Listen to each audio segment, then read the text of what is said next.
Hey Neal, this is Sean. How are you? I'm doing great, Sean. How are you doing? Where are you at, by the way, Sean? I'm down here in Atlanta, Georgia. In Atlanta. You guys didn't get any of this last couple of storms, right? No, it's weird. It kind of skirted us, and it was sunshine all day yesterday. So we really got lucky. Oh, that's good. Yeah, because some people got hammered on that crazy storm. Oh yeah, Louisiana's looking really bad, and I hope they recover from it quickly, and I hope they get some aid quickly as Yeah, well. yeah, I know. They got it. I mean, luckily, I mean it's still hundreds of thousands of people were impacted by it, but it looks like it could have been worse if it would have hit some of the bigger metropolises and things. Yeah, I got that impression, and they were talking about it like this is the like you will not survive this storm. You get Yeah. out of there, and it's like, wow, that sounds like the worst hurricane ever. But thankfully, it didn't quite turn out to be that way. I think that, Well, I think they and rightfully so. They're the error on the side of safety regarding people's lives and things. So they know it's going to be bad. But anyway, I think we're getting some of the remnants of it today and tomorrow. It's just rainy, and I'm in New England, about an hour and a half away from New York City and in Connecticut, and we got it's just a steady. It's a dreary day, a little bit of rain now and then, but it's a steady rain. It's not a big windy storm. They said maybe gusts up to 20 miles an hour. But anyway, that's the latest on the weather. So otherwise, how you doing, man? that's right. I'm doing pretty well, thank you. It's been a busy weekend. I've kind of some days I line up all my interviews in a row. I just got off the phone with Rick Wakeman, Oh, chatting, okay, cool. yeah, Yeah, chatting with him about keyboards and prog yeah. rock and all Well, that. he'd be the guy to talk to that Yeah, about that sort of I thing. know That's he's for kind sure. of the top of the heap, isn't he, man? He's legendary, and Yeah. it's such a great storyteller too. I could just listen to him all day. He's got so many great stories, you know. Yep. Yeah. So how have you been spending your days lately during this unusual Well, time? I was in December. We went out to do the Christmas pudding show with Alice for the Solid Rock Foundation, his annual show, and he's done over 20. I forget how many. This may have been the 20th year. I'm not quite sure, but um, Joe Bonamassa and Johnny Depp jammed with us on stage. It was original band, and with Mike Bruce, Dennis Dunaway, myself, and Alice, and Joe Bonamassa and Johnny Depp joined us on stage, and that was the first time I met Johnny, and wasn't really quite sure what to expect with him, but he was very, very cool. I was kind of surprised. I mean, he was incredibly cool, and he was definitely a team player, and it went great. It was a lot of fun, and it was a successful show and a successful night for Alice's Solid Rock Foundation. So that was what got us out there. Earlier, I normally go out the last 5 years. I bought a house 5 years ago in Mesa, Arizona, and I've been going out there for the winter to get away from the winters on the East Coast. And I normally go out in January, but I went out a month early for this, and Dennis also lives in Connecticut, and he went out there. So while we were there, we recorded two new songs. The original band recorded two songs for Alice's next upcoming album, the one with the Detroit theme. And so we got together with Bob Ezrin in the studio and recorded those. And then I was there for the holidays, and the weather's beautiful there, so we played a lot of golf and did the winter thing in Arizona. All of a sudden, the virus, the COVID-19 got us, and I mean, I'm healthy and everything, but I mean, just the total climate of everything, every place around the planet. And so then after February hit, we played golf occasionally and shop for groceries, and that was about it. It's about as good as it got, huh? Yeah. Yeah, and we were supposed to do. Alice has his next big event is the end of April, beginning of May. His big golf outing that also is a big fundraiser for the Solid Rock Foundation, and of course by that time it had to be canceled, which was really a drag from a couple of perspectives that he didn't have the income. But a lot of people had donated anyway, and that was great. And I was going to play there, play golf, and play the show on his big bash party the night before the tournament, and of course the whole thing got canceled.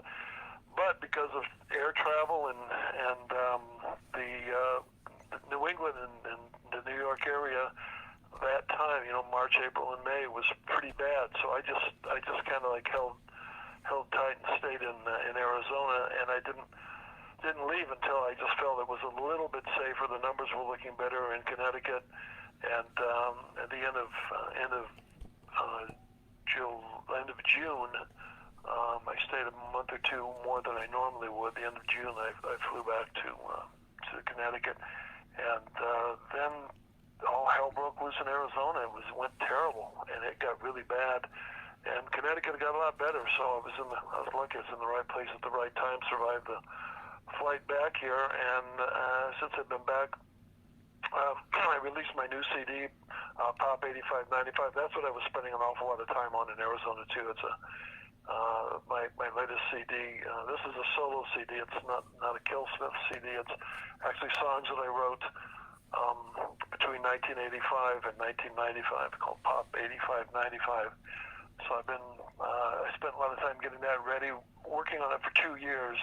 There were some songs that I wrote during that time period and recorded during that time period. So these are actual recordings from 1985 to 1995, the late 80s, early 90s. And I took them out, polished them up, put some bass guitar on them, re-EQ'd, remixed, and put the package together. So that was a good thing, because with nothing else to do during the beginning stages of the pandemic, it gave me a lot to work on. And so the first of summer, I released it, and I've been selling copies and doing a lot of publicity for it and what have you. And it came out a lot better than than I was hoping, and that it was just for the Alice Cooper fans that are always interested in what Dennis and Michael and I do. That's it's another little tidbit out there. And I was heavily into the real estate business at that time. 1985, I got my real estate license to sell residential properties in Connecticut, and so I really didn't do too much in music for about 10 or 15 years. Did a couple projects. The Dead Ringer project at the end of the 80s, I did that. And then when Glenn Buxton, right before he passed away, we were in Houston, Texas for some shows with Mike Bruce and Glenn and myself. And that was about it. But otherwise, I have a studio. I've always maintained a studio since the origins of the band. And we recorded some things in a larger studio, and then I had demoed these songs up, about 2/3 of the album, Pop 8595, and put them back together. Like I said, polished them up, re-EQ'd with a friend of mine, Vic Tedesco, in Danbury, Connecticut, guitar player that I also work with on Killsmith, Peter Gatucci from Killsmith. Put the bass on it, and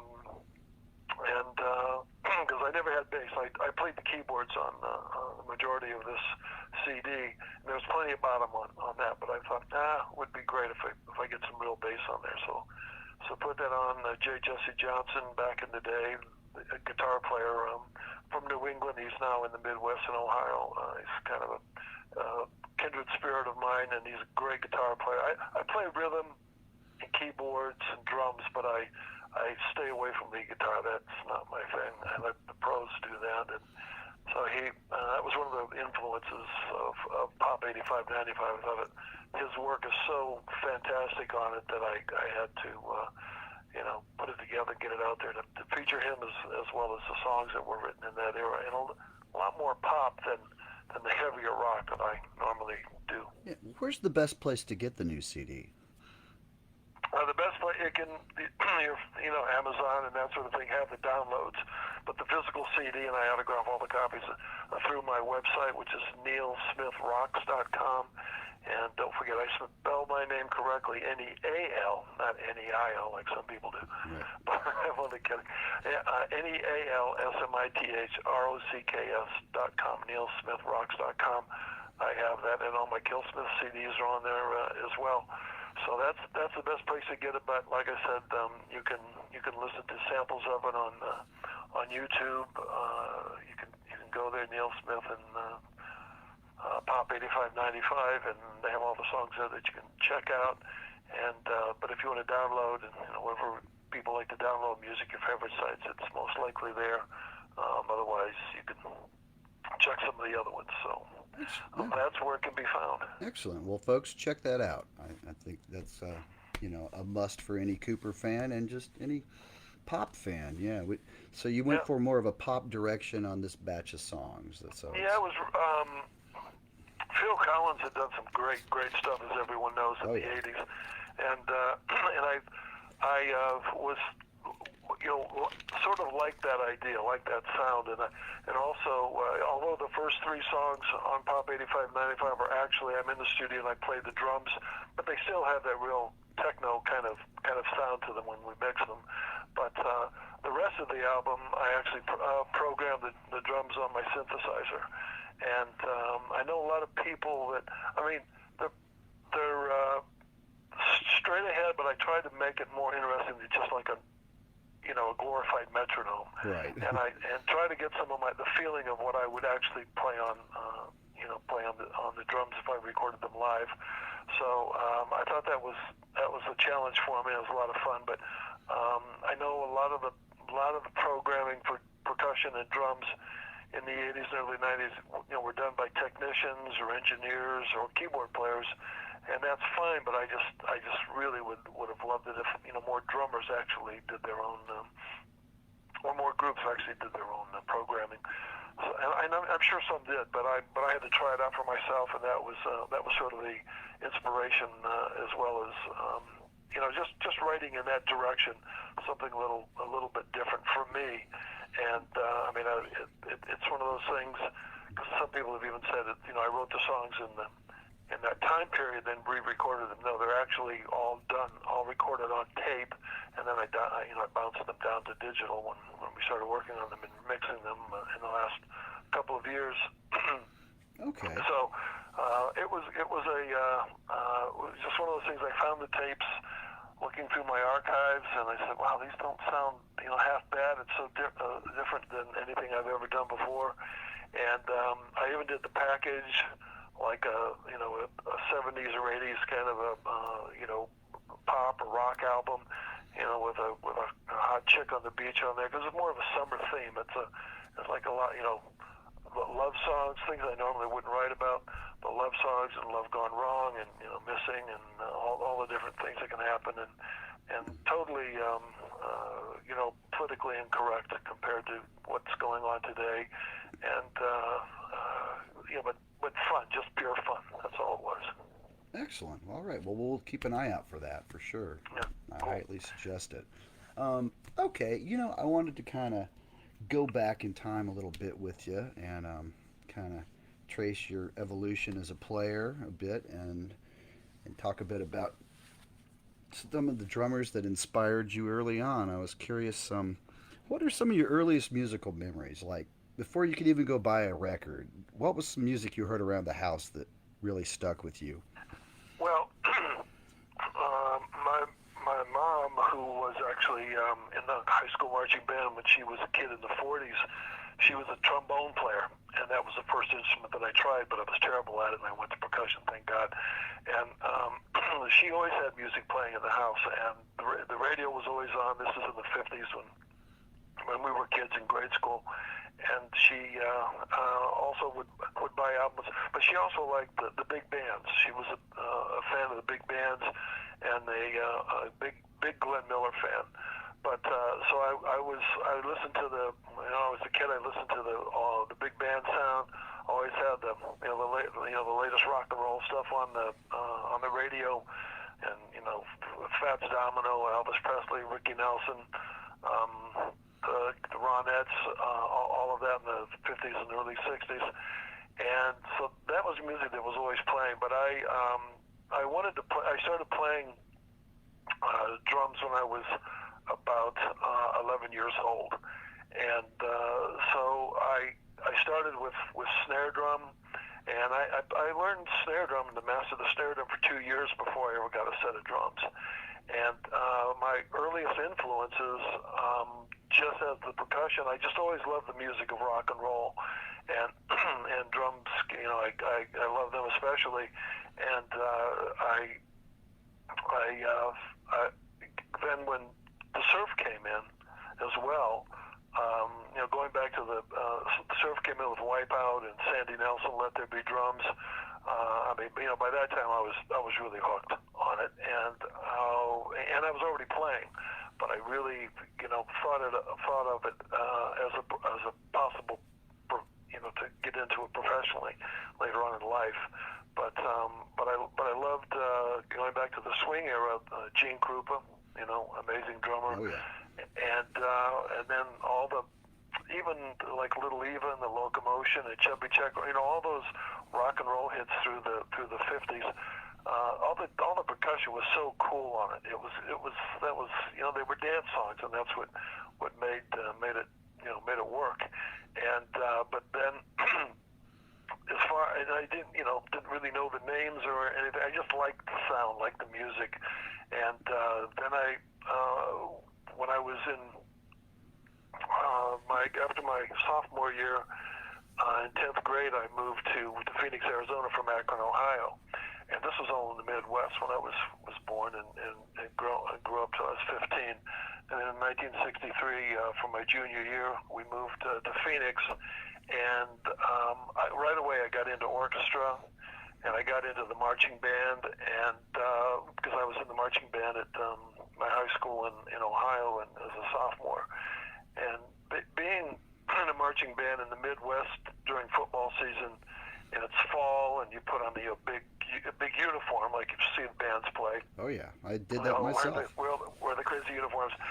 You know, that's great because you're in the Midwest. It's cool. It's football weather in the fall, the crisp air and everything. But I moved to Arizona, and they still had marching bands, and they still played at the football games, but it was freaking 105 degrees, 110 degrees, and I went, I'm going to die. I mean, I was already 6'3" by then, and when I was 16 years old, and I was, you know, kind of a tall guy, and I just couldn't take, so I quit band. I stayed in the orchestra, but then some of the kids that I had met, they were forming a rock band. They needed a drummer, and I got to be pretty good friends with them pretty quick. So that's when I joined. We had a band that was called the Night Riders, and then we got a singer and changed the name of the band to the Laser Beats. And the Laser Beats, we changed the name because it was the high tech thing of that time was Goldfinger, and when they had the laser beam in the movie Goldfinger with James Bond. Oh yeah. And so we loved the word laser, and it was high tech at that time. So. Yeah, you know, Laser Beats was just the name we came up with. So that was my band in high school, and by this time, of course, 1964, 65, the surf music was big time, and Dennis Wilson from the Beach Boys was a huge influence. I know he didn't play all the drums on it, but I mean, I still, you know, regarding image and everything, he was fantastic, and to this day, I still, you know, love the music, the surf music. But then the Beatles came, and then the Rolling Stones came, and then boom, my world just opened up like crazy. And Ringo became a favorite drummer, and Charlie Watts became a favorite drummer. I've never met Ringo, but I've met Charlie when we played in France in 1972. Very, very cool guy. And then, of course, right after that, then comes the British invasion, which brought more great bands, more great drummers, and the Who. What else can that's all I need to say with right. Keith Moon. And you got to know Keith, right? You know, yeah, we played a couple shows together, partied together a couple times, and then he was actually, when we were recording the $1 Billion Baby album in 1972, late 72 in London, he came down to the studio a couple of times and partied with us down there. And so I didn't know him that well, but I hung out with him several times. But you know, Keith was just amazing. I also was a big fan and met Mitch Mitchell several times from Jimi Hendrix Experience. Oh yeah. And you know, Mitch is an amazing drummer and a totally different style, more jazzy, but just the stuff he did with Jimi Hendrix on the Experience albums are just phenomenal, and so they inspired me. I mean, Keith Moon certainly inspired me, and Mitch Mitchell inspired me, and of course Ginger Baker with Cream. And Ginger Baker, I got to meet him one time, and at the Shrine Auditorium when Cream played there in 1968, and he's just an amazing drummer, and so. Those were my early influences, and pretty much on. I think even into the Killer album, I would come to a part in a song that we were recording, and when we were in pre-production, I would think of, okay, how would Mitch Mitchell play this part? How would Ginger Baker play this part? And once I absorbed all of those and it became my style, that's how I got to develop my own style. And it's like anything else. I mean, everybody's influenced by other people, but when you soak it up and you absorb it, and then it influences your playing, it becomes you, because you'll never duplicate what you're hearing. Oh, it's true, and I think a lot of people are like a hybrid of all their best influences, and out of that comes originality. That's right. And then you just, I mean, even the band Alice Cooper, I mean, we were just a hybrid of all of the British invasion, but we just took it to a different level. And you're absolutely right, Sean. I mean, when you're playing a guitar or you're playing bass or keyboards, you have to start at some point. And even after I learned all the rudiments and played snare drum for 2 years before I even had a set of drums to play and play with live music, you're still absorbing the influences. You're still developing your sound, and where I wanted to be, and why everything clicked when I joined the Nas 6 months before we all changed the name of the band to Alice Cooper. We were all writing. Everybody in the band was writing, and everybody had total freedom and liberty to do whatever they wanted to. And Pretty Few and Easy Action, our first two albums with Frank Zappa, are a pretty good example of that. And from the arrangements to what we played, I mean, Dennis was totally not a normal bass player, and he came up with some amazing things that nobody had really done before. But that was just the tip of the iceberg of what the complete band would do as a group. Yeah. Well, I've heard many legendary stories over the years. I guess the one about going to audition for Frank, and you all thought it was 7 a.m. instead of 7 p.m. Is that true? Oh, that's absolutely true. Yeah, we were over there early, and we weren't morning people, except that's when we usually were going to bed. So I think we probably were up all night, and we got used to doing that in Arizona, because you're there in the summertime. You don't want to be awake during the daytime, and we stayed awake at night, and then slept during the day. But we went over to Frank's house. He wasn't too happy about that, but he said, well, while you're here, play, and we did, and ended up, long story short, he gave us a recording contract, and we did 2 albums with him. Yeah, how hands-on was he when you were recording those?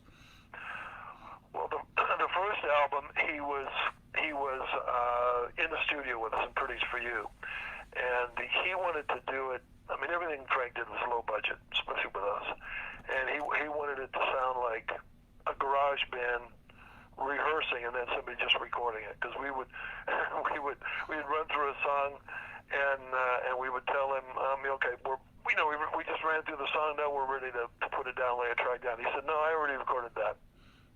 Well, there's some mistakes in it. He goes, well, we'll fix it in the mix. What do you mean fix it in the mix? You can't fix it in the mix. So, and then Jefferson Airplane, we were, I forget the name of the studio we were at. It's pretty well documented. I just can't remember all those details like that sometimes. When we did Pretty's For You and the Jefferson Airplane were recording in the studio next to us, and they sort of congratulated us for getting a deal and what have you, and they gave us a little present of a couple of joints of some really good shit. And so we went out the back alley, we had a couple of puffs, and went went back in to record, and Frank could tell that we were stoned. Alice didn't. I mean, it took Alice a long time to ever partake in anything. But that's because he's a good boy. We were a bad influence on him. But he could tell we were stoned, and he got pissed off, and he left the studio. And he told everybody he was sick, but he wasn't. He was pissed. And the keyboard player, I forget his name again offhand, for the Mothers was there, and he's the one that sort of engineered and produced. Ian Underwood, maybe? What's that? Ian Underwood? Oh, yeah, that's right. Yeah, Ian Underwood, that's who it was, yeah. So he kind of took the helm and produced it. So our affiliation with Frank was really more business than actually the creative arts. And in the story, he wanted to change our name to Alice Cookies and put 10 little discs in a can, like a tuna fish can, and I don't know how the hell they would have ever played on a record player, but that's what we wanted to do, and that was going to be the album. I go, wait a second, what do you mean you're going to make these little discs that like the size of a CD these days, and put them in a can, and each one will have one song on it? It's avant-garde, it's strange, it's never been done. I don't know if it was ever done, but that was when we said we needed a manager, because at that time he wanted Herbie Cohen, his manager, to manage us, and I was especially adamant about having our own representation. Once Frank wanted to sign us, and as things worked out, it was my sister that.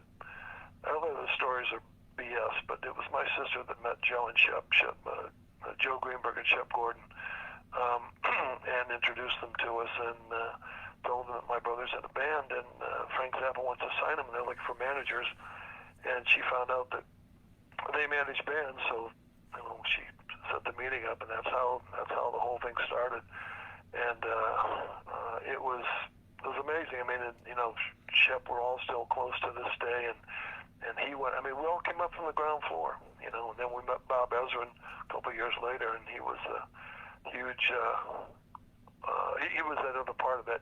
We needed our management, and we needed that producer that was our producer.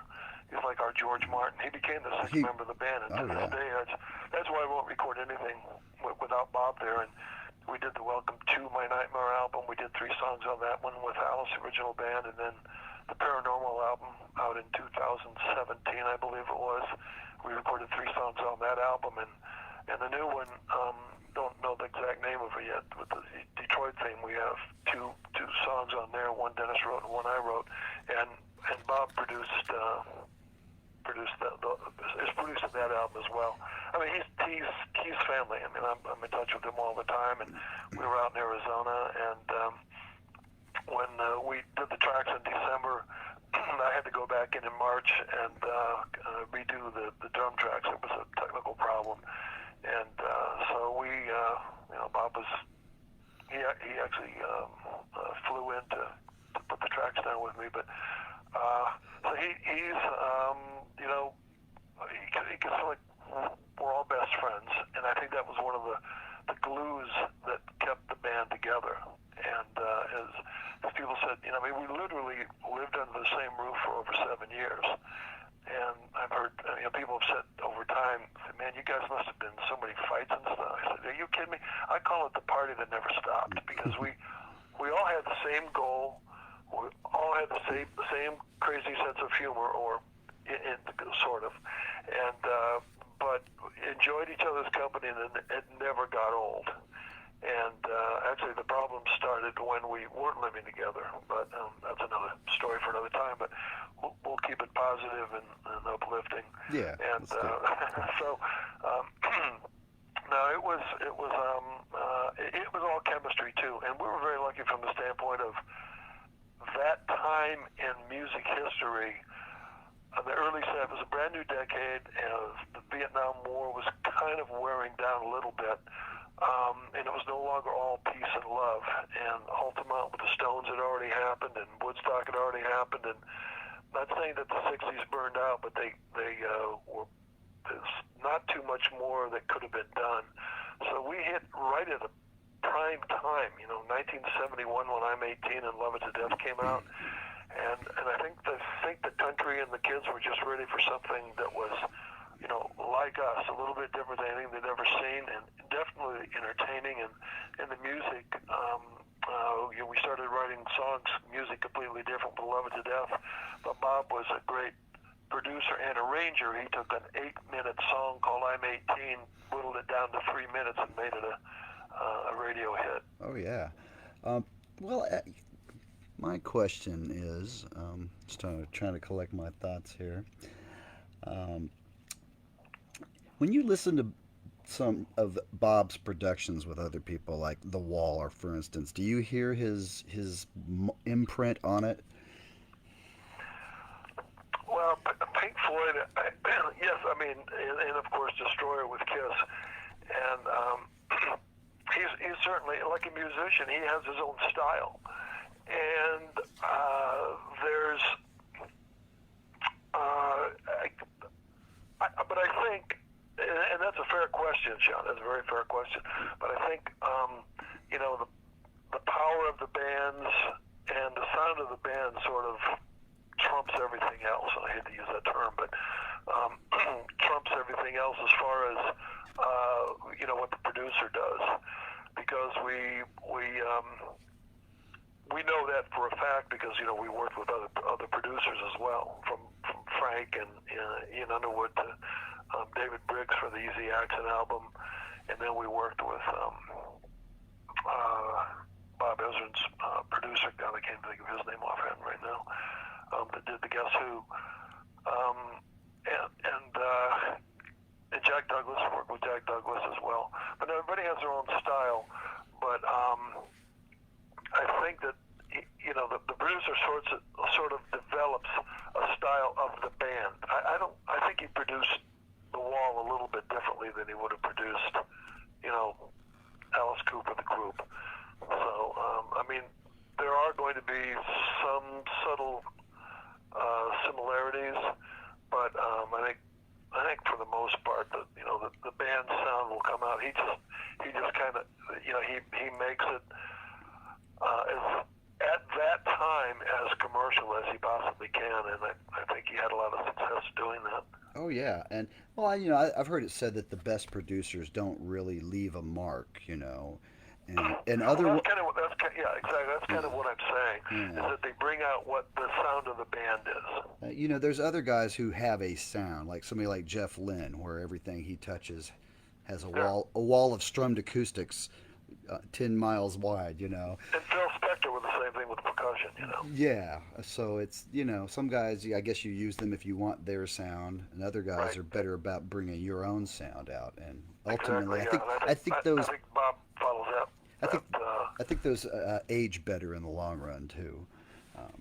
Absolutely, yeah, I agree. So the whole, you guys are kind of the first band of what they've called shock rock, and I was curious, was that a direction you guys planned from the get-go, or was it kind of like you had the band rolling for a couple years and it just kind of evolved? Well, I guarantee you that it evolved, because when we came up mid-March 1968, when we decided to call the group Alice Cooper, and with an underline under it, that was the name of the band, and Vince was our singer, and we had a clean slate to work with, Sean, which is like a painter would put up a brand new blank slate, a brand new canvas, and get his paints and get ready to and could create and make whatever the next masterpiece would be. We did the same thing with music, and we had songs early on like Lay Down, Die Goodbye, and we were already flirting with that idea of the real dark side, and that influence was sort of, but not 100%, like from the Doors. Okay. Because the Doors had already been probably lyrically one of the darker bands of rock and roll up to that point. But it was all in the poetry of Jim Morrison and his songwriting lyrics. Nothing really on stage that they were doing was considered shocking. Well, I mean, he was considered shocking at the time. I think he just keep his pants on. But as far as the music went, there was nothing that was shocking about the music. Great music. I can't water that down at all. Great music. I love that band. And Robbie Craig is still a great friend of ours. But I think, once we figured out what we were doing, we knew we could do something that, when we started out, we just didn't want people to ever leave our show and forget us. They could love us, they could hate us, whatever, but we did not want them to forget us. And that was our first goal. And so I think it slowly evolved. And then on Pretties for You, there were, Fields of Regret. There were some 10 minutes before the worm, and talk about, when you're in the ground as a corpse. And so there were some dark things that were starting there, but at that time we had nothing to lose because we're starving. We have no money.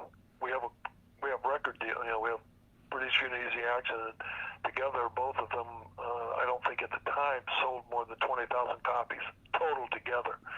And eventually they would sell more naturally, but we were still struggling, and so we had nothing to lose.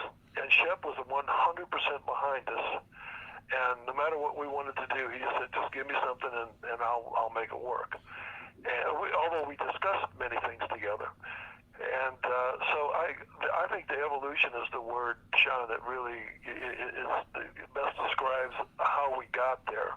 And there have been other bands that fooled with theatrics. My sister Cindy, who was a great seamstress, and we were in Hollywood, and the glam of Hollywood certainly influenced us with our clothes and the clothes that she made.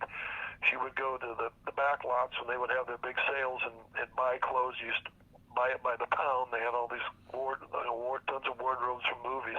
So she'd buy a lot of that stuff, tear it apart, remake clothes, use the clothes that were there as they were. So that was a great part of it as well. Our image. I mean, as importantly as me having a big giant set of drums, I always wanted a bigger kit. Was my image, and that came from Brian Jones. Dennis Wilson was one part of the image factor as a drummer, because I had the blonde kind of surfer hair. But then when I saw Brian Jones, I go, well, Brian Jones as one person is cooler than all four Beatles because his hair's longer and it's blonde, it's not black. And I just thought that was awesome. And then he just went crazy and flamboyant and everything. I said, if he can do that, I can grow my hair to my waist. I can be a lot more flamboyant than that. So that was kind of like my and everybody had their own idea of what their image would be eventually. And that kind of ties in with the whole shock rock value that the fans and people just have never seen anything like Alice Cooper. And then all of a sudden by Love It to Death and Kill It, we have songs like Dead Babies, and then eventually I Love the Dead, and then the fighting on stage and the violence and electrocuting Black Juju, electrocuting Alice on stage, and then Killer on the Schools Out tour and the Killer tour. Warner Brothers built us an exact replica of their gallows with 13 steps, and then we cut his head off in the $1 Billion Baby Show. So it was definitely an evolution that grew out of frustration, a lot of it, because what the hell do we have to lose? We need to make a statement, and like I said before, our attitude was always, whether people love us or hate us, we want them to talk about us when they leave the show. And eventually people came around, and our music evolved as well, and we were already getting standing ovations in the big outdoor concerts that they had, the big, the weekend concerts all over the United States and Canada by the end of the 60s. We didn't have a hit, but we could still get standing ovations because we knew how to handle a crowd live. So you mix all that together, we find out who we were, we already could get a crowd. Now all we needed was the hit album. Because we had 2 albums with Frank Zappa that commercially didn't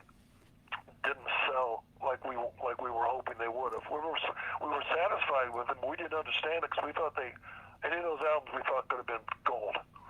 And well, we think they're great, but somebody's not getting it. But by the time Love to Death, we said, okay, we need a producer. We got Bob Ezrin and Nimbus 9, Jack Richardson, that's the fellow I was talking about it, Nimbus 9. And once we started working with them and getting them, then we were, but by then, then we see light at the end of the tunnel of who we are. But again, until it becomes successful and we can expand on what we've already established as the image of the band, then it became a lot of fun. Oh, I can imagine. And then you get royalties where you can buy Rolls Royces. It becomes a hell of a lot of fun. Oh yeah, absolutely. So Love It to Death was the big breakthrough, right? Absolutely. Was the first big hit I'm 18? Yep. Okay, I thought so. Yep. And it just kind of took off from there then. Yeah, it was work, but that was the foot in the door. And even though we had Love It to Death and Killer was Under My Wheels, which is a great song, great stage song, it never was as big in the charts as I'm 18 was. It didn't go as far. It did well, but it didn't go as far. And we still didn't break open. We were huge in the Midwest, in the mid America, but we still weren't played on the East Coast and the West Coast in LA and New York. And it was Schools Out that finally broke through.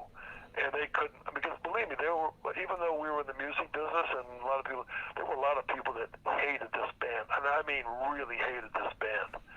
And that's one thing that I pride myself on and the band on, but I know it's because Allison, over the years, it's been glossed over so much. People were scared adult parents were scared to death of this band. I can imagine. I mean, they heard the song "Dead Babies" and "Killer" and "I Love the Dead." I mean, they're frightened if their kids are going to these shows, and that's sort of something that I have to keep that torch burning, because to me, that was all part of our success. And back then, and Alice would do interviews and say that what we're trying to do. And because now that we know what we're all about, is to drive that wedge between parents and kids even farther than it already is. And it's the way teenagers are. I mean, they back then and probably still now. I have no idea now, but they don't agree with their parents. And if their parents hate something, it makes them love it even more. Oh, so, and believe me, their parents hated us. And I mean, I've even Billy Bob Thornton. When he was a teenager, he told me one time at one of Alice's Christmas puddings in Phoenix that his parents did not. He had to sneak out of. I guess he lived in Little Rock, Arkansas. He had to sneak out of the house to go to one of our concerts. He said, my parents would have known they sneaked out to go to a concert to see you guys, they would have killed me. And I'm going, well, I'm glad they didn't, and I'm glad you did. So, but I mean, that's just the extreme that kids actually snuck out of their house to come to our shows. Would you say that any talk about a band is good even when it's negative? Well, that goes back to the old adage: there's no such thing as bad publicity. Yeah, I would say there's because once you have found out what makes you strong as a band, and you're honest about it. I mean, we were 100% entertainment. Everything we did was tongue in cheek. I mean, we write a song like "Dead Babies." It's about child abuse. It's not about going out and killing a baby, for God's sake. That would never happen. But when they just when people usually hear the title, they make it an instant analyzation that this is about. This is bad. This is really bad stuff. But it was about parental neglect. And the baby gets into a jar of aspirins and swallows them like think it's candy and then dies. I mean, that's what the song is about. But it didn't matter because they see the band, they hear a song called Dead Babies. Would you let your kid go see them? I don't think I would, but Yeah, I'd be a little leery of that, I suppose. Yeah. So how How did your drum kit evolve? You know, you just kept growing, and I'm guessing you used every one of those pieces as you added them. They weren't just there for show, right? Well, yeah, and I'll go back to my professional training when I was I took private. I took lessons in school when I was learning the snare drum, and I also took lessons from the Conservatory of Music in Akron University in Ohio. And I was evolving from the snare drum to all the other instruments. And when you're in an orchestra, which I was in eventually, I always played snare drum, but in an orchestra eventually, um, there's different percussion sections. You've got the bass drum, you've got the cymbal player, you've got the snare drums, you've got the tenor drums, and then you have you have bongos, and you have all the percussion with triangles and bells and jingle bells and everything. I mean, there's just tons and tons of percussion. So what I did is on my drum set, there would be different sections that I would play that were based on the different sections in an orchestra. I set them up to my own usage, and yeah, I would. And I had somebody one time say that they watched me play and I didn't play all the drums. Well, they fucking didn't watch me then. I get pissed off about stuff like that. They said, "What do you mean you didn't? I didn't play everything. If I didn't play anything, it's because you didn't see a song that I played that section of the drums on. Because I had the bongos, the tenor drums, and the big toms, the black juju, and all the get a big jungle, authentic jungle sound. So as time went on, my first drum set, I think, with Slingerland had let's see, I think about 16 drums. Wow. And every well, first of all, I like Keith Moon and Ginger Baker's double tom sets. I mean, double bass drum sets. So those were always something I always wanted to have and play. And I had originally a Rogers set, and then I added a Ludwig set, like Ringo's, exact like Ringo's. And I had the Black Onyx Rogers, which those are the two of the most sought after finishes. Ringo's it's like a black onyx also, but it's Ludwig's version of it, and Rogers had their version. I thought actually Rogers' version was a lot cooler. But anyway, at one point I ripped it all off. I just ripped that stuff off, and I painted the drums. And in the early evolution of the band playing live, you can see I have this one that's all psychedelic and everything, and then the next one, it's pink. It looks like a baby's room, and it's got the decals on it, like in a nursery, I should say. And that's the way. I still have that set. I recorded Easy Action and Pretty For You on that set, and I still have that. And so I wanted it to be different. I wanted it to be artistic because we were all art majors in school, and we all painted them, and so under the pink set that I have now, it's a set that Dennis helped paint. Charlie, our light guy, who was also in college with us in Arizona, and then Glenn and Alice and I painted. Michael was not that much of an artist, so I don't think he may have done something on it, but at any rate, then later on, I just wanted to have the most outrageous set in the world. So my school's out, Slingerland. I wanted him to add another. I mean, my wingspan. I'm still 6'3", and I still have about a 7-foot wingspan from tip to tip when I put my arms out. So you put drumsticks over a stick out over a foot on each hand, and you're starting to push to almost 10 feet as far as I can reach, and from right to left. So I have a big reach, so I can reach all those drums. That's not a problem for me. If somebody doesn't have that kind of a reach, it gets a lot tougher. I don't put all the cymbals on. I think the most I ever have is maybe 4 cymbals, maybe 5. But I see these drummers that have like 20 cymbals, 10 cymbals. I'm going, man, are you a drummer or a cymbal player? I could see cymbals. I like cymbals, nothing wrong with it. But I just, I'm a drummer, not a cymbal player. Didn't you have like a really big ride back in the day? A friend of mine in the chat room is asking. He said Neal had a huge sounding ride cymbal, sound like a 24-inch. Was it? Yeah, exactly. It was a 24. Yeah, I still do. I still like to use a 24-inch. Yeah, It's got a big bell on it, and I like it. And I still use a 24-inch only Zildjian. That's all I've ever used. Okay. I don't use any other. I break.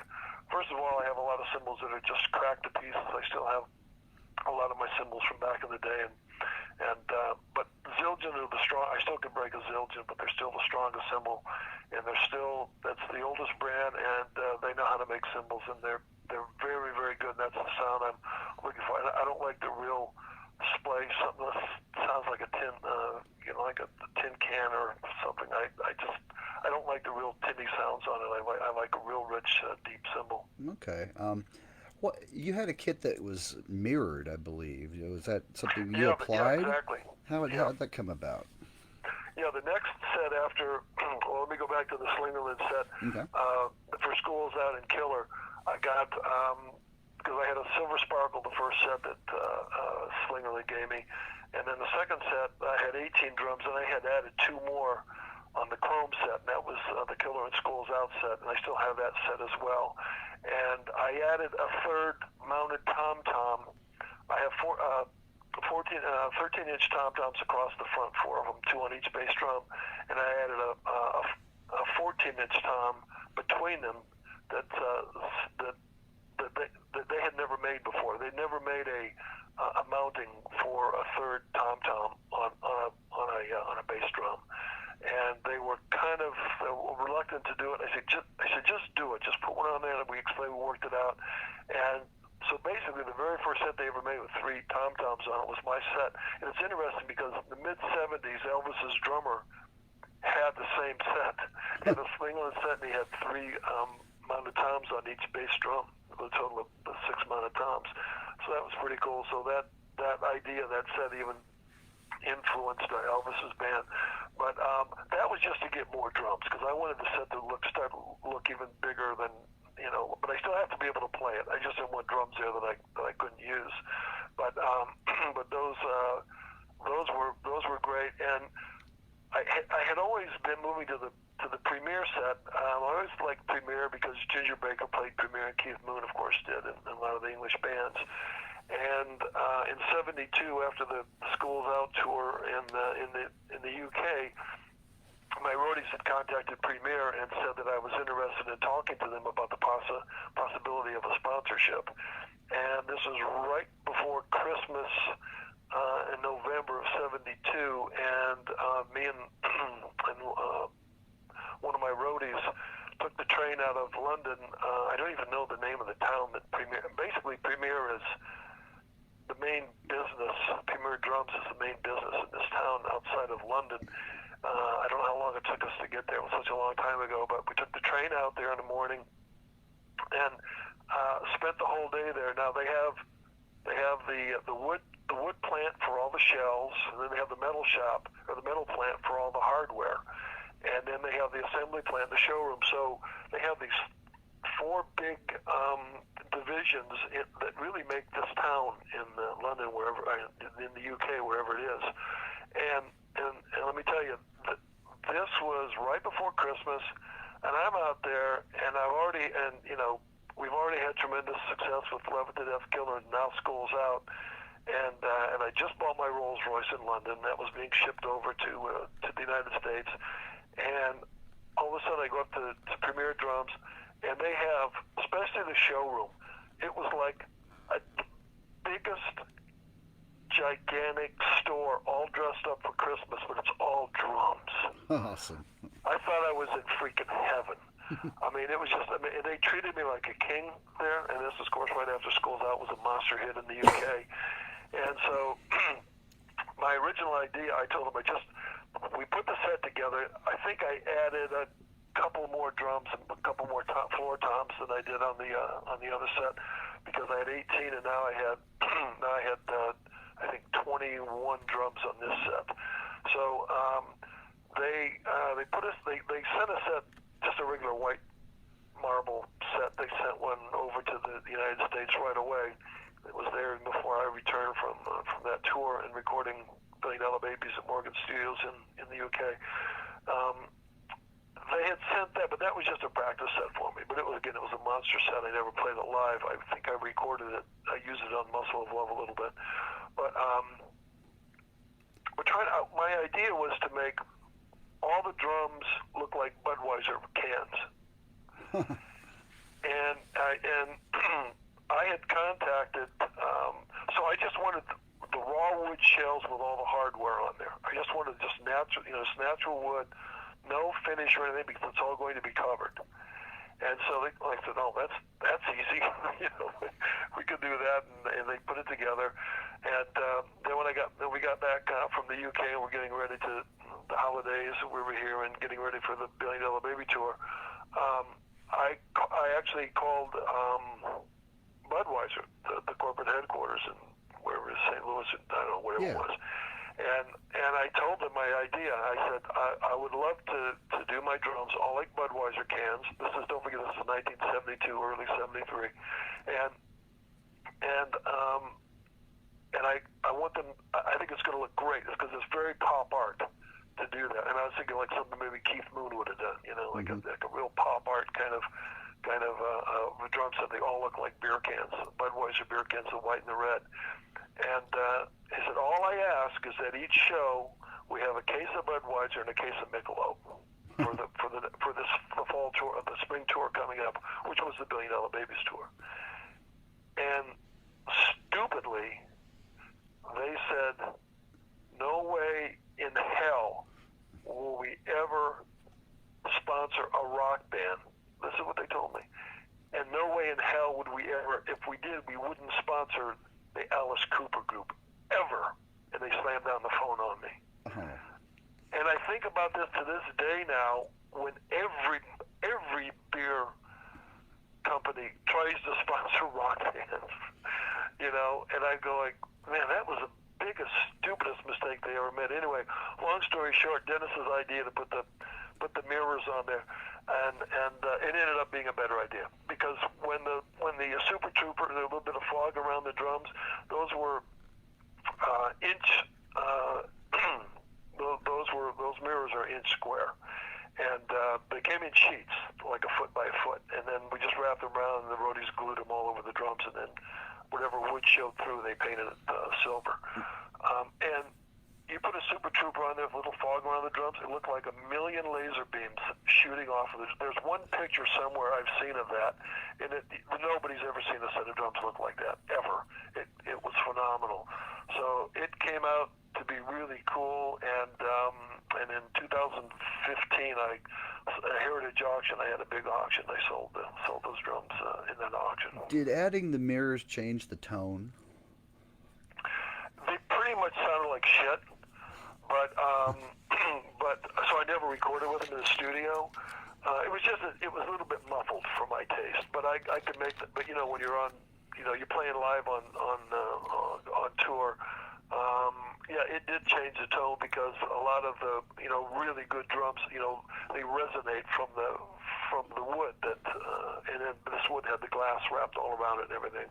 But and the glass is attached, of course, to cloth and then glued on there. So it did. It was purely a set for show, but man, was it great! And I mean, it was fine. For the shows we did live and everything. I mean, I think Mal's sound is a little bit, a little more fine-tuned for live shows.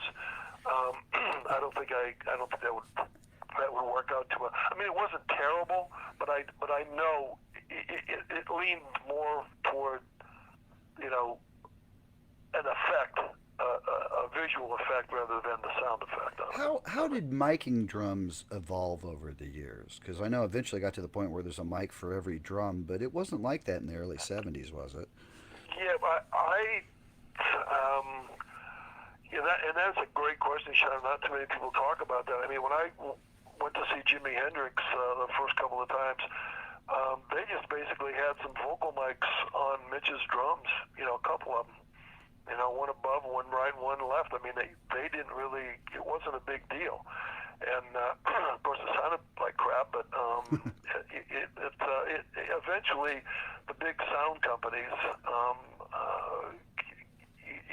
got a little bit more sophisticated, and I think it was totally the sound companies that started the progression and evolution of miking drums on stage. Everything else is pretty simple. You know, you put one mic on a guitar, singer, you know, the vocals in one mic, but it did become a situation where drums, for the most part, you know, unless you're recording live, they didn't really, you know, detail the drums with every mic on it. And my kit especially, because I had I had over 20 drums, it was very, very difficult. And that's not even counting the overhead mics and the hi-hat mics. I mean, you know, then you start, when you have a 16-track tape recorder or 24-track, and you've got over 20 microphones on the drums.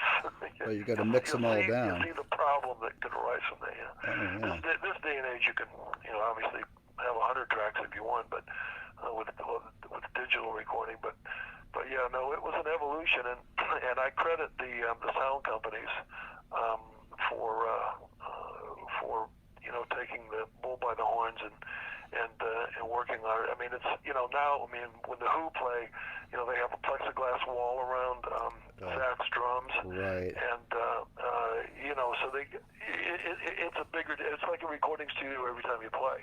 Oh, sure.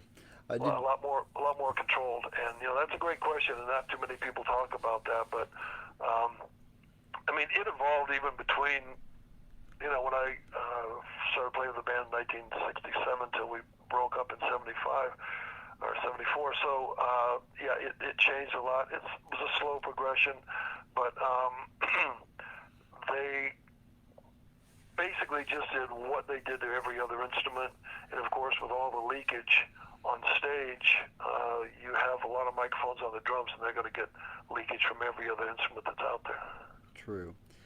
A couple questions. I was curious, what are some of the groups that you were paired with when you were touring?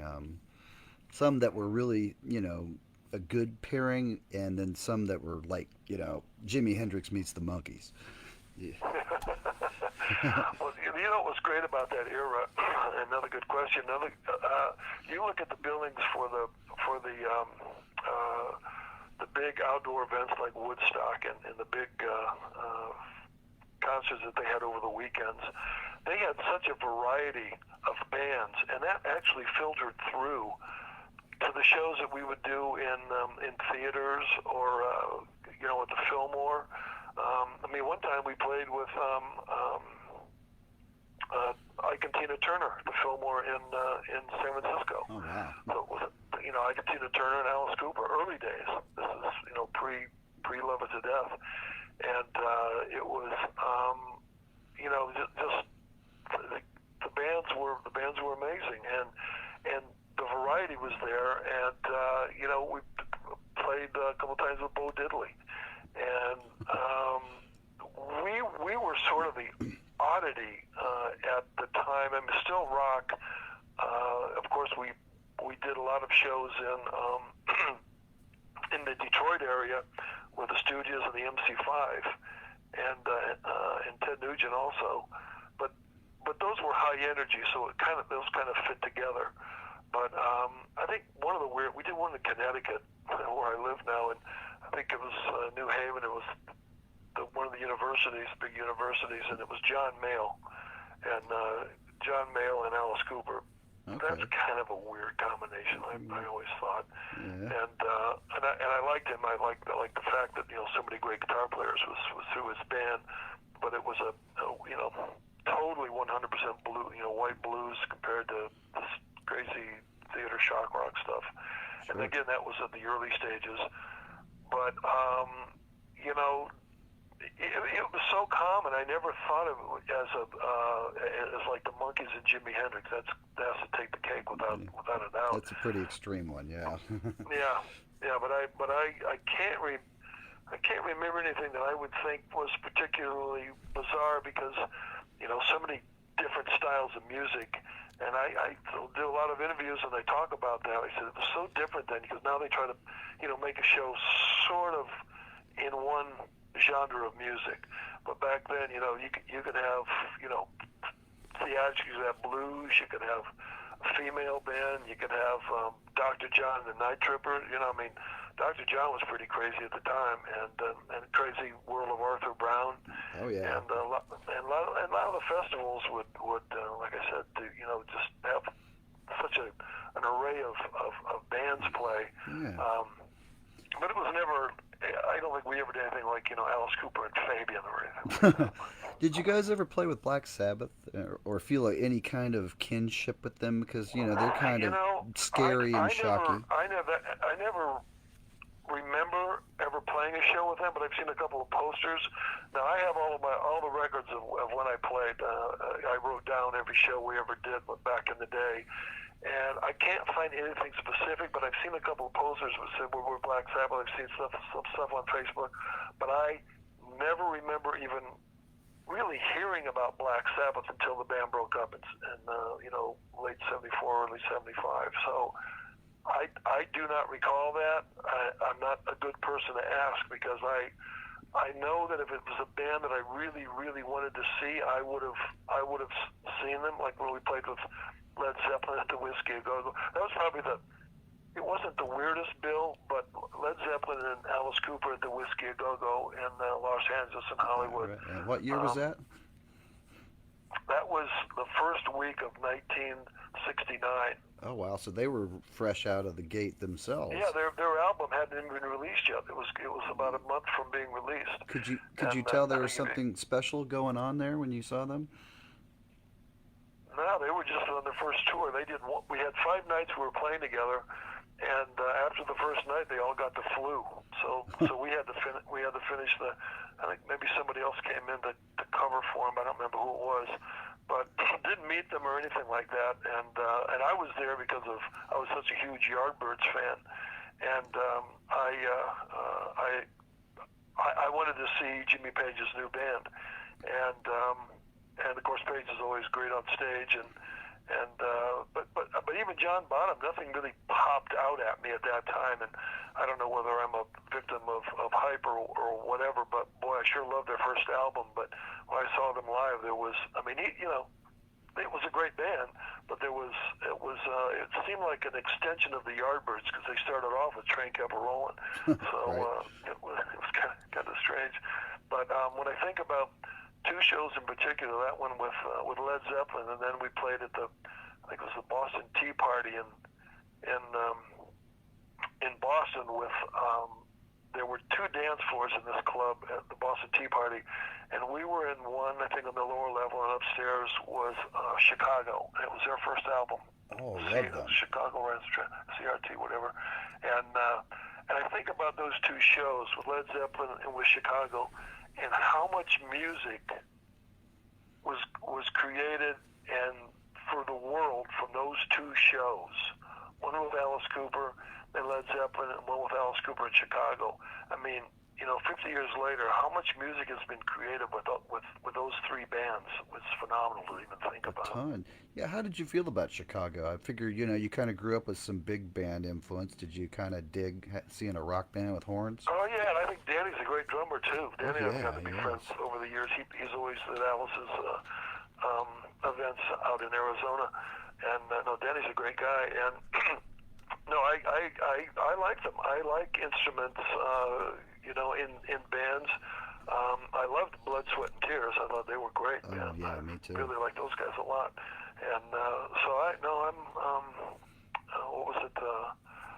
Paul Butterfield band too was great, and a lot of bands with horns and that I liked, and got that jazz blues thing happening, Sure. and that was huge back in the festival days, back in the '60s and '70s as well. What did you think about like the progressive bands and the fusion kind of that came along? I didn't do too much. I'm not a Rush fan.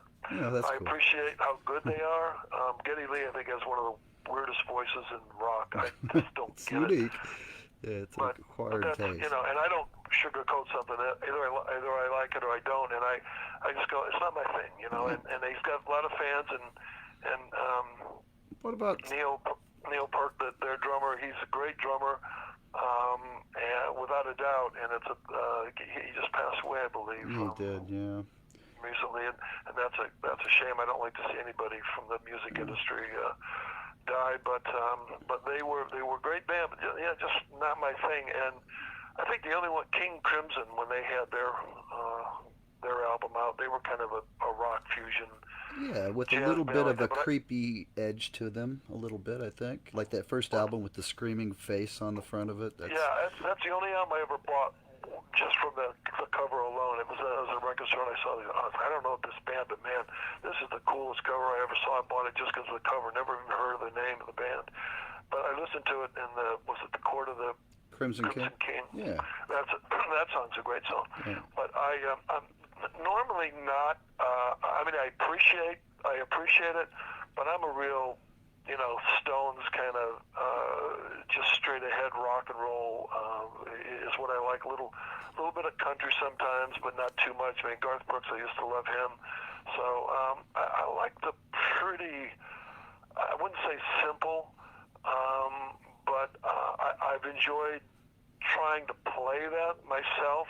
We had a song called, I think it was Eagle Mania on the Battle Axe album when Dennis and Mike Bruce and I put together the $1 Billion Baby Band after Alice Cooper. Mm-hmm. And on that album we it was a concept album, and we had a song called Eagle Mania that kind of got into a little bit of jazz stuff like that.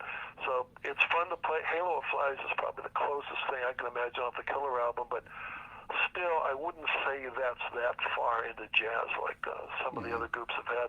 Emerson, Lake and Palmer the same way. I mean, all phenomenal musicians, but just I wouldn't buy one of their albums. Would you say it was all a little pretentious? Well, I like a lot of music with a groove. I'm a groove player, right? And that music is drummers are hyper enough to begin with, and I have to have something in the morning that doesn't, wake me up too much. But no, I have a couple. Did you ever run across stuff like Mahavishnu? Well, I respected that band. I thought they were pretty. I think we did some shows with them back in the festival days. Oh wow! Okay. Yeah, no, because it was such a, like I said, a great variety of music. No, something like that was because at least it gets into, again, there's so many different variations of that style of music, and that was. I'm not saying laid back is not a good word, but it seemed like it had a little bit more melodic and grooves to it to my liking. I think so. I think the fusion drummers, as a rule, were a little more versatile than the prog ones. The prog ones were kind of specific to one style, I think. Yeah. So. Did you ever see that movie Whiplash? Yeah, I did. Boy, he yelled a lot, didn't he?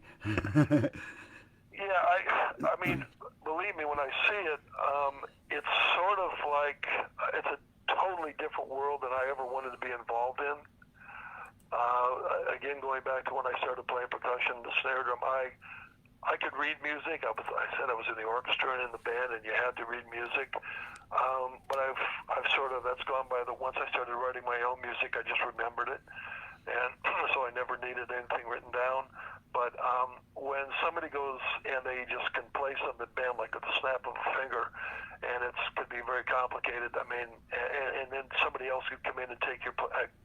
Never was anything that I was ever interested. It's a whole different world. I mean, there's probably a lot of analogies you could make that would pit one thing against another, but that's it's almost like the other side. There's nothing appealing about that.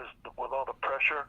I mean, my pressure was just to try to find food and a beer back in the days when we were starving. But to worry about if you're gonna and then even if you're successful, you end up being like in Carnegie Hall or something like that, or it's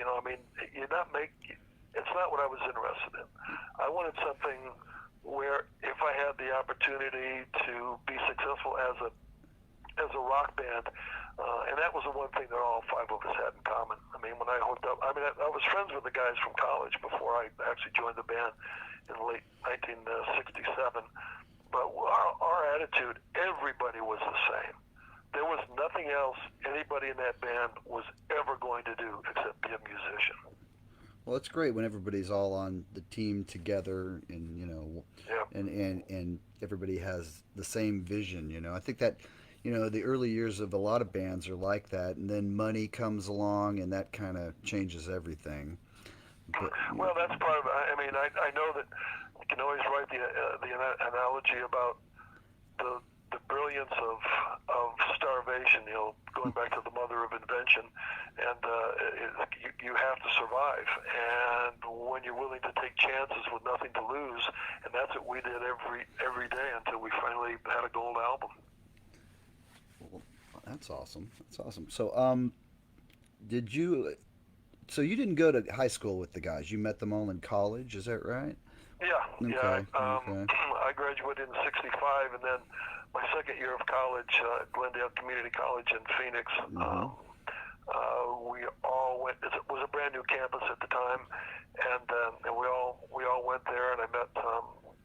I had known who they were. We knew each other professionally, but until you hang out. I was in classes with Dennis, art classes with Dennis and Glenn, and Vince became Alice, and then I was also John Spear, their drummer. I was friends with him too. Charlie Carnell, who did their lights, and Charlie was with us for a long time, and Dick Christian, who was kind of like their manager, or at that point, and we all got to be friends. And we then when Glenn and I found out we were both from Akron, Ohio, forget about it. Then we were like, attached at the hip. So we became, really good buddies. And after that, Oh, I can imagine. Here's my little Cooper story. I lived in Phoenix in the early '90s, well, and I used to live at 35th and Northern, and I went around the corner and went up Dunlap and drove right by Cortez every day on my way to work. I worked at a resort out there called The Point, which you might remember. Kind of mountainside. I graduated from Camelback, so. Okay, yeah. So, yeah. And, Cortez was on the other side of the tracks as far as I was concerned. and I actually got to know Michael. I was working at an extended stay hotel that he came to stay at. It was down at like 32nd Street and Thomas, down in that area. Okay. So yeah, I worked the night audit, and he come up and BS with me, and we talk about guitars, and he let me borrow his Yamaha one day, that same one he's still playing all these years later. And just a really cool dude. Yeah, he was. And Michael's a good guy. And nobody at the hotel knew who he was. None of them were rock fans, One kid at the desk, he's like, "There's this guy that came in today.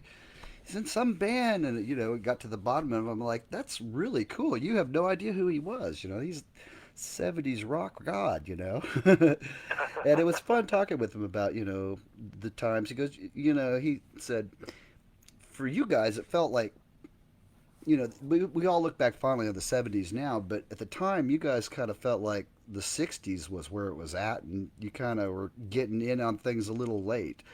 Did it kind of feel that way at the beginning of the 70s a little bit? Well, we always, because everybody said, I thought we were overnight sensation. But yeah, we thought British for You was going to be a hit. We thought, oh man, wait till the Beatles hear this. They're going to think we're geniuses. And nothing really happened. It broke at 199 on the Billboard charts for about 30 seconds and then fell off. So that was we were already superstars in our minds, and that goes back to what I just said about with a mindset that we are goal oriented, and this is where we're going, and nobody was going to back down. I think there was only one time when we were in Detroit, and it was really cold when we were back there, because I've said I'm from Akron. I went to Arizona to stay warm for the rest of my life, and now I'm back in the Midwest freezing my ass off. And there was a very, very short time when I said, what the hell? I said, I can be starving but warm in Arizona or on the West Coast, but here I'm starving and I'm freezing my ass off. And but I got over it, and we from then on, everything went in a good direction. Let's put it that way. Yeah. Okay. Just another question or two. Let's talk about each album you made, and just like maybe one standout track, maybe your favorite track from each. Well, I think that one of the cool things about Love It to Death was the trilogy at the end of the album, with What Ballad of Dwight Fry, let's see, Second Coming, Ballad to White Fry, and Sun or Rise, something like that, if I'm not mistaken. But I'm not quite sure. I don't have the album in front of me right now. But those three tracks that go together, that kind of in the album, are amazing to me. Still to this day, it's some of the best music that I think came out of that era. And that was Bob and Jack Richardson, working together at RCA Studios in Chicago with us. And I was actually laying on, I was passed out in the studio, laying on the floor when they were mixing those songs. And by that time, the girls had come out and also sung the background on Sun or Rise. And I was laying there, and I kind of woke up where they were doing a playback in the control room. And the headphones were about a foot away from me, and I heard the music, and I put it on, and I was totally blown away. I said, "Oh my God, I think we've got a hit record." And so the ending of Love It to Death, I think it's one of the best endings. But we had a tendency of doing that. I think we did on Killer and School's Out as well, with the grand finale on School's Out. So those songs. But if I take one song that I really love off of Love It to Death, it's got to be Black Juju, because I love to play that song. Oh, such cool drums, yeah. And that was one of the cool things about the band, was the ability to come up with stuff that when I wrote stuff, Sean, when I wrote my drum parts, there's only one group I wanted to like it, and that's drummers. I really didn't give a damn about anybody else. I said, if drummers like it, if I get compliments from drummers, I have accomplished my peers. I have accomplished my job. And if they get it and they go, wow, that sounds great, that's really cool. And I said, if they like it, then I'm sure everybody else will like it. And over the years, the best compliments I can always get are from drummers. If drummers like what I've done, I'm like ecstatic, because if I like drumming, it's really cool. It's really good. But Black Juju is an amazing song, and it was it was a crowd pleaser for sure. Then going to Killer, I don't know. I think the song itself, Killer, the end of that was another song that there were some parts in that song I mentioned before. The hi-hat work, which nobody does hi-hat work anymore, was kind of is depressing and upsetting. But the hi-hat work I did, that was influenced by Mitch Mitchell from Jimi Hendrix, from If 6 Was 9. Oh, nice. And which is a great song, and he does great hi-hat work on it. So that's a pretty cool song on that one. And going to School's Out, very easy. My Stars. I just love My Stars. That's one of my favorite songs. It's not School's Out, but I still listen to it to this day, and I love playing that song. And I don't get a chance too often, but and Alice even says, he said, they don't play that song live, because there's a couple songs that they just he's tried with his solo bands, and the drummers just don't get it, and it just doesn't come off. But My Stars is very special, as far as that's one of those things that's a drum part that nobody's ever done before. And when I do something like that, create something like that, and it's never been done, and it works, it's like, why didn't anybody ever try that before? But that's a good. My Stars is great. And then $1 Billion Babies, of course. There's probably two on that. The song $1 Billion Babies itself, another one that Bob Ezrin said, if you're going to play this part, he had an idea of a straighter drum beat through the song $1 Billion Babies. And I always like that kind of tango bolero, that dun dun dun dun dun dun dun, that kind of a feel to it, and I could play along with that. So I'll play along with that, going back to my orchestra days and everything, and early influences. And I always loved the beginning of Get Off My Cloud by the Stones. When Charlie Watts just plays that real simple beat at the beginning of it, I said, I want to do something like that, but I want it to be a lot cooler than that. I want it to be, and I love flams. I'm a rudimentary drummer, and I love the flams. And Drive Me Nervous was all flams. Love It to Death, Killer, whichever album that was on, and just flams through the whole song. Another cool groove with a rudiment.